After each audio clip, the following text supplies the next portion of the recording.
Spiritual ascension, did I even mention different dimensions? Now there's less tension. Spiritual ascension. Yeah, go check that out on Spotify. My name is Sumit Chatterjee. Welcome back to the channel, Flow State Specialist, which means that I help you feel your best and perform your best. Today we're talking about exactly the topic we started off with, which is ascension, okay? Now, a lot of people want to know what are ways to assist their ascension or assist their spiritual awakening in some ways, because it can be overwhelming. When you're on this path, you can get very confused, very worn out, okay? Maybe you're in a toxic relationship. That definitely warns people out. Maybe you're feeling worn out. Maybe you're feeling like, yeah, spirituality isn't really for me, and then you're giving up at the last second, okay? You're losing faith in the universe and in God. You are slowly going more and more inwards and constricting in your power. And this is the time when you've got to really catch yourself, okay? Because this is the moment where there's going to be a new level that is going to emerge. With this new level, there is going to be a very interesting approach. When you're focusing on ascending, you are rising in your state of consciousness. Basically, when you have a spiritual ascension, you have a deepening of spiritual connection, you feel an expansiveness in your awareness, and you experience a shift in your consciousness. So how do we notice if we have signs of ascension? You're feeling disconnected from old beliefs and old ideas. A spiritual ascension can trigger you about old patterns and old beliefs resurfacing that don't serve you anymore. You might feel a sense of restlessness, or this sense of there's something missing and I'm craving that thing that is missing. Next, you'll notice a heightened sensitivity and heightened intuition. Other people's energies can be easily read. You may even experience different psychic abilities, a deepening of your spiritual gifts, and a deepening of your own intuition, okay? Now, it's very, very important that you don't go based on the mainstream advice, okay? A spiritual journey is very, very subjective and very, very personable. We at Primal Sutra believe in customizing your spiritual journey for you. We are not going to come in and impose our will or reality on you that you have to lead your spiritual path working like this way. We're just going to give you our tools. You'll get access to our spiritual resources, our metaphysics library. Maybe you'll notice a change in sleep patterns and dreams, okay? Maybe you're having these vivid dreams, waking up at odd hours. When I say this deepening of spiritual connection, what do I mean by that? Just know that there is a connection to you and the divine. You may feel a sense of awe, a sense of freshness or newness, a wonder and a gratitude for life, almost like the innocence behind a child's eyes as it's exploring and discovering the world for the first time, right? It's that essence.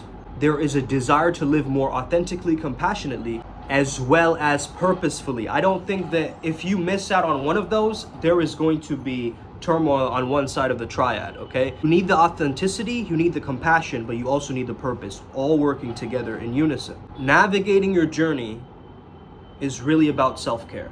How do you look after yourself, okay? I think about it like this. Do you do enough activities that nourish your soul? How do you know that something nourishes your soul? They make you feel this feeling of expansion, like you're birthing something new, okay? Like something is going to emerge from this initiation or portal. Every single problem is a portal. Every single mishap is an initiation. Now, the best thing you can do is seek out spiritual support. Now, fuck all of the spiritual scammers out there, okay, that are making fake accounts, fake psychic accounts, doing fake tarot readings. We have a numerologist event coming up. One of the top numerologists on planet Earth. His name is Whitefeather, okay? He doesn't have a regular name. His name is Whitefeather, okay? That's what we're going to call him, and that's who he is, okay? And he is going to read your numerology. He can even probably look at the numbers in your birthday and tell you something about your life that you would have never guessed, never in your life have guessed. That's a free event that we're doing, okay? So if you're interested in that, shoot me a message, because we have only 8 slots. We're only doing it for 8 people. There's already, I think, 1, 2, 3, 4, 5. 5 people are already there, okay? So you gotta hurry up, okay? If you wanna do that, just DM me and just send me the emoji white feather, okay, of a feather emoji, or you can just say white feather, okay? Just write it up. Or if you're a part of the Telegram group as well, you already know about it. Just like my post there, and then you're automatically added in. But yeah, man, you have to trust this process, okay? What if you were exactly where you needed to be right now on your spiritual journey? Instead of judging yourself and thinking like, oh, these people are all New Agers and they're doing all this cool stuff and, you know, they're leading a life different from me. Why are you not accessing your spiritual gifts and leaning into that which is truly you? So as a savage shaman, I understand that I've had to improvise and use this kind of freestyle shamanism approach towards my own life. And I almost think about it kind of like chemistry. You know, there's like acids and bases and things like that, right? So there could be a specific deity that has a specific frequency that can counteract another entity's essence, you see, and it can neutralize. So I think about working with both energies which are not so nice, energies which are very nice, okay, let's just say that. And the reason I do this is to, first of all, give myself a range, a versatility to understand. And again, I understand when I'm speaking to these purgatory beings or when I'm speaking to these higher beings, okay? There's a very, very vast difference. And there's a difference in energy too, in energy level, okay? So I can't really speak too much on this topic. If you are interested more about this process, and if you want to learn how to channel, if you want to learn how to access these mystical powers that you might have that are latent, you know, that are hidden, that are dormant within you, then definitely reach out to me, and yeah, we'll get to talking, you know, we'll get to talking about it, and I'll see whichever way I can guide you, you know. Sometimes there's people that come to me with problems that already have a solution, okay? They already know the solution, but it's just they're not doing it, okay?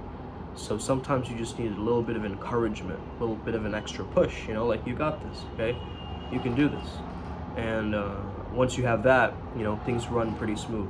You see, it's so important that you guys understand that a lot of people, okay, they find a better label. You know, the problem sometimes becomes like you are being spiritual, you are aligned to your truth, but maybe your partner isn't, or people in your family aren't, or there's certain people who might not resonate with you. And that's completely valid, because a lot of times I have noticed that the misfits or the black sheep of the families end up doing something very, very crucial to be a way shower and actually show a new path for people. So honestly, you just need the courage. You just need the confidence to go in. And that is why we're creating this retreat in Costa Rica, okay? It's about overcoming the fear of your greatness, okay? If you ever feel the fear of doing anything, like you're holding yourself back from your potential, we are going to fully delve into that. I understood something very recently, guys, and I wanted to share it with you, okay? And I got this from a mentor of mine. He challenged me. And hey, that was a pretty interesting experience, because I started to ask myself the question of, who do I want to serve that fills me with life? What are the type of people that I want to serve that really energizes me? Well, I want to help the change makers, you know, the trailblazers, the people who want to make a difference in this world. I really want to help them, because they have a mission, they have a vision in mind. Now, using the characterology, using, you know, the chakra system, using all of these different maps that we have, let's start to create the ultimate version of you within a character, and let's actually have you embody and step into it through different challenges, right? And some people get very confused at the start of their spiritual journey, okay? A lot of people read these long, comprehensive spiritual textbooks and try to wrap their mind around it. That's great. Reading is actually a very, very great place to start, okay? You want to learn as much as possible as you can about all the spiritual stuff that's out there. Even if it sounds complete bogus, allow your mind to just look at it, read it, go through it, okay? Now, I understand for a lot of you, you're like, hey, I'm already struggling with the physical world. Why would I need to go into the spiritual right now, okay? But understand that the spiritual is a substrate, a container, right? That is already there. And so a lot of people, you know, in Indian households, they kind of do the puja practice in this robotic way. They're not doing it from their goals, you see? They're doing it about their goals. They're praying to the deities, the Indian deities, from a place of, please, can I have this? I'm coming from lack, I don't have this now. Okay? And then I know people who have optimized their prayer and meditation to the point where it's like a becoming, right? It's a sense of like, I'm already there. I'm speaking from that, okay, to the deities. I'm meeting them from the frequency of what I desire. And that's a different experience, you'll notice, as a shaman, okay? Very different. I mean, what do you really need on this journey, right? Maybe it's just a yoga mat, prayer rug, or a meditation cushion of some sort. Bulk buy a lot of candles to do rituals, a pen and a journal of some sort, and just some kind of beads, okay? Any kind of beads, rosaries, or tispas, prayer beads, monk beads, those big ass, you know, Shaolin monk beads that you see sometimes. I love those. I'm gonna get a pair, but they're actually pretty expensive, the real wooden ones. So how much is too much with any of these practices? That is a personal choice, okay? You know yourself better than anybody. You know when your system is going to lag. There is a reconciliation phase, an integration phase for a lot of these things that you do. And so if you are struggling with, you know, Ascension symptoms, like, you know, a lot of Ascension flu stuff, runny nose, sinus issues, you know, headaches, you know, just like random stuff in the body, you start to understand that you are being awakened. You are being reminded of something. Look at all these signs and symptoms that are showing up and let it metaphorically guide you towards healing the body, mind, and eventually the spirit. So that is actually the things that are showing up in the body and the mind are actually reminding you of the spirit, and there might be a spiritual meaning to these things, okay? Louise Hayes has an incredible resource where you can actually tell what are the symptoms in the physical body that relate in the spiritual world. Okay, now this might not be 100% accurate, it's obviously from her perspective, but I think more and more people, once they start to share their own perspectives, we can get a greater understanding and a framework where other shamans can actually come in, talk together, add value, change the planet, and build the community or tribe. If you're feeling guilty about your spiritual practice, understand one thing. Guilt is a way for your unconscious mind to speak with your conscious mind. It indicates incongruencies between your actions and your professed belief. Let's say you start off with any spiritual practice that you do. Let's say it's not acupressure tapping, but it's just qigong tapping in general, right? Just putting blood flow into the body like this. What is this good for? Good for muscle tension, good for the blood flow in the body so the energy can flow through your body so you're not stuck up in the head all the time. It has a lot of benefits, okay? But let's say you start off with that. How much is too much, right? Can you just do this throughout the whole day? Can you? I mean, you need your own rest and your own energy system replenishment, right? And so you have to design it in such a way where maybe you're doing it right after you stretch, or you're trying to implement these spiritual practices into your schedule with something that is already existing within your schedule. So then it becomes a natural transition for you to do that, you see? So let's say you just take your resistance bands to work, you keep it next to your desk, a break comes, you start doing some workout with those resistance bands. And then once you come home, you can do something different, right?